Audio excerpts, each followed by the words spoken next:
Brasileiros estão investindo mais em bitcoins. O preço da moeda, a criptomoeda, como é chamada tecnicamente, multiplicou no país esse ano. Também o comércio vai aderindo, ou parte do comércio vem aderindo à moeda aceita como forma de pagamento, isto apesar de alertas lançados por especialistas.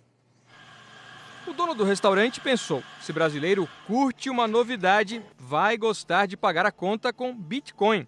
Agora já são 20 clientes por mês usando a moeda virtual. A gente já fez uma promoção casada com Bitcoin, que quando o cara traz o vinho dele, ele não paga a taxa de rolha, que é um atrativo. Essa corretora que negocia Bitcoin tinha um funcionário em 2013, passou para 7 no começo desse ano e agora tem 49.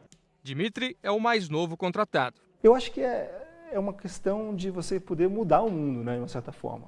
O crescimento é resultado de um fenômeno. Em 10 meses, a carteira de clientes da empresa quase triplicou. Em agosto, o site de bitcoins teve mais acessos do que o da maior corretora de valores do país. O Bitcoin surgiu durante a crise financeira de 2008. Depois de um tempo adormecido, virou alvo de muita especulação. O gráfico mostra o sobe e desce do valor da moeda, que esse ano engatou uma subida forte. É que o Japão reconheceu o Bitcoin como meio de pagamento. Enquanto muitos veem na moeda virtual uma coisa séria, outros perguntam se isso não é uma bolha que pode estourar. Ao contrário das moedas tradicionais, que são controladas por um banco central, os bitcoins são produzidos por milhares de computadores conectados à internet, que checam as transações do sistema. Os donos das máquinas mais eficientes ganham bitcoins como prêmio. A produção é limitada e, como a procura aumentou, o valor vem subindo. Em 2011, um bitcoin valia só R$12 no Brasil. E as pessoas passaram a ver também que isso não é só uma brincadeira de aficionados por computação ou de economistas meio malucos. No Brasil, o Banco Central não reconhece as moedas virtuais. A reputação do Bitcoin já foi abalada por roubos de hackers e denúncias de que a moeda tem sido usada para lavagem de dinheiro e compra de armas e drogas. O presidente do banco americano, JP Morgan, declarou que Bitcoin é uma fraude, mas a Bolsa de Chicago anunciou que vai negociar a moeda até o fim do ano. João investe em bitcoins desde 2013 e recomenda moderação. São ativos muito voláteis. Então, se você não tiver um psicológico para lidar com essa volatilidade toda, você corre o risco de comprar na alta e vender na baixa e perdendo cada vez mais dinheiro, mesmo com o ativo que está subindo e está se valorizando ao longo tempo. A gente conversa agora com o nosso comentarista de finanças pessoais, Samidana. Sami, boa noite. Boa noite, William. Parabéns, você escolheu um tema bem espinhoso. Se o presidente do JP Morgan, um dos maiores bancos do mundo, o Jamie Dimon, acha que é uma fraude, eu fui procurar um estelionatário que inspirou aquele filme que todo mundo conhece, O Lobo de Wall Street. Esse cara ficou em cana há um tempão. Pois é. É um estelionatário que diz, isto é estelionato. É a maior fraude que ele jamais ouviu falar. É difícil, né, a gente saber se é bolha ou não, se é fraude ou não, no meio.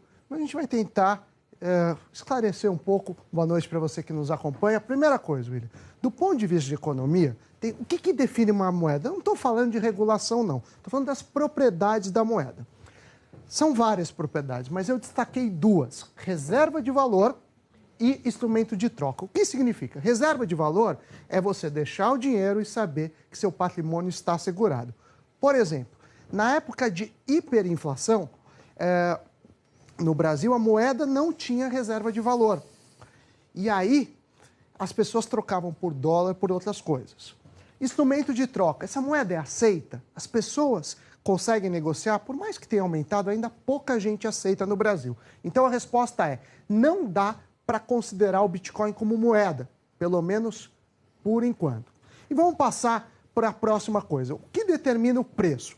Quando você compra uma ação, você está comprando uma parte do lucro futuro, tecnicamente o dividendo.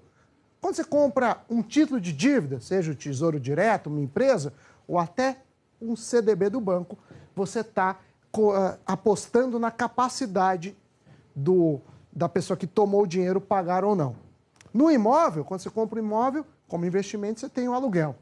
No Bitcoin, ainda não tem uma teoria para dar preço, está começando. E isso chega ao próximo problema, que a gente vai ver aqui no gráfico. Olha o valor do Bitcoin. Aqui a gente pegou de julho de 2011, valia R$ 24 mais ou menos. E agora está valendo 24 mil, uma valorização de mais de 100.000%. Se vale 23, se vale 24, eu não sei. E isso pode ser que tem bolha. E só complementando a lista das pessoas que acreditam na bolha, Shiller, Prêmio Nobel de Economia, William, que detectou a bolha nos Estados Unidos no mercado de imóveis e por isso ganhou o Prêmio Nobel, fala também que é bolha. Quem lê história compara com a bolha das tulipas na Pois é, Holanda, na no Holanda. século XVIII, quando uma tulipa valia mais que uma casa, até um dia alguém falou assim, eu não moro numa tulipa, e aí acabou o preço da tulipa. Pois é, em economia você sempre tem a teoria que alguém vai comprando na especulação de um outro comprar pagando mais. A gente chama em economia da teoria do tolo maior. Mas tem um dia que não existe tolo maior e a pessoa que investiu acaba sendo o maior tolo. Tem que tomar muito cuidado, é um tema, como você disse, espinhoso, mas a gente tem que falar. Sem dúvida. Obrigado, Samir. Boa noite. Boa noite, até a próxima. Tchau, tchau.